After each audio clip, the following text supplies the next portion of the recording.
Hey guys, so I want to go over A2P10DLC compliance. This is a checklist that I created for you guys.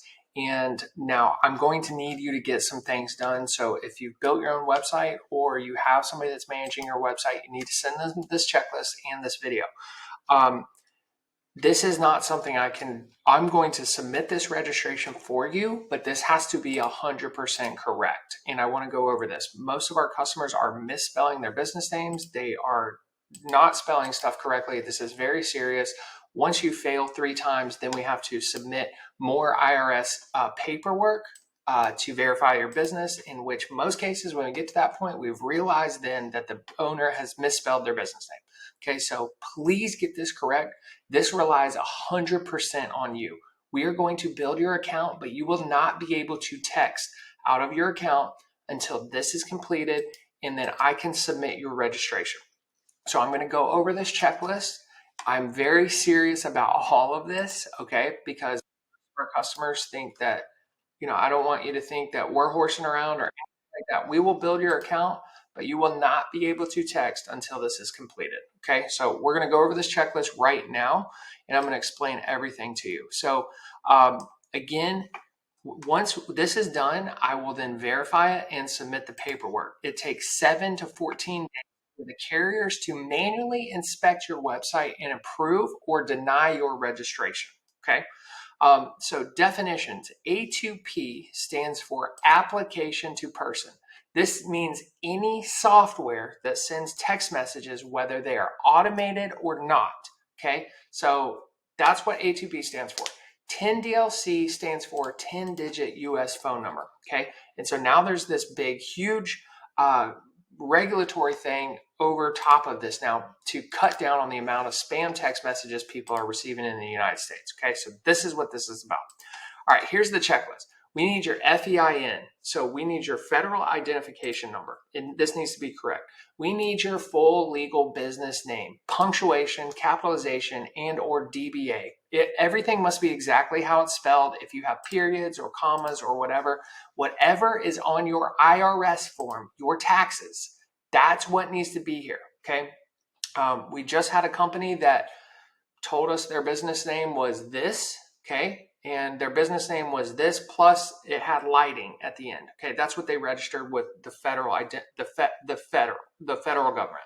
Okay, and so we just submitted their registration under the name they gave us, which was not correct. Okay, so now we're going through and trying to fix it up. Okay, this has to be correct.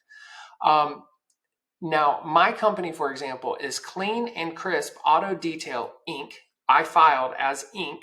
with a period, but I do business as Pacific Northwest Pro Wash. That is my complete legal business name, okay? I did not miss capitalization or punctuation. Do not miss this. I'm dead serious, okay? This will fail. You're now going to put your legal business name in the footer of your website, okay? Now, the next thing, you have to have SMS opt-out verbiage on your website, okay? So when you collect contact information, it shows that the customer can choose to opt in or opt out of text messages. Again, your legal business name now needs to be in this verbiage as well. And there's a link right there where you can check out the legal verbiage and give them a checkbox, yes or no, to receive text messages from your company, okay? The next thing is a privacy policy modified with your full legal business name, a separate page on your website, and a privacy policy button in the footer. There is the example privacy policy with everything highlighted on what you need to modify and put on your website. The next thing that needs to be done is a terms and conditions. Okay, you need to have terms and conditions on your website. It needs to be a separate page, and there needs to be a terms and condition button in the footer. Again, this is modified with your full legal business name. Do you guys see what's happening here with the full legal business name? Okay. If you misspell your legal business name and your registration fails 3 times, because this is usually the case, most companies give us the wrong business name, then you will need to provide us with a CP575 form issued from the IRS verifying your business name, okay? In most cases, when our customers give us that form, we then realize they've misspelled their business name, okay? So see what is going on here. It's very, very simple. This is not that hard to do. If you manage your own website, this needs to be put on there. I cannot do it for you. If you have a company managing your website, this needs to be put on there for you. I'm sending you all of this information to get done. It's actually really not that hard. We've had hundreds of customers get this done, but some of our customers don't get it done in a timely manner, and they look at us like we're supposed to do something about it. We can't do anything about this. You have to get this done. This all 100% relies on you, okay? We're going to build your account out, and your account is going to be ready in literally 3 to 7 business days, okay?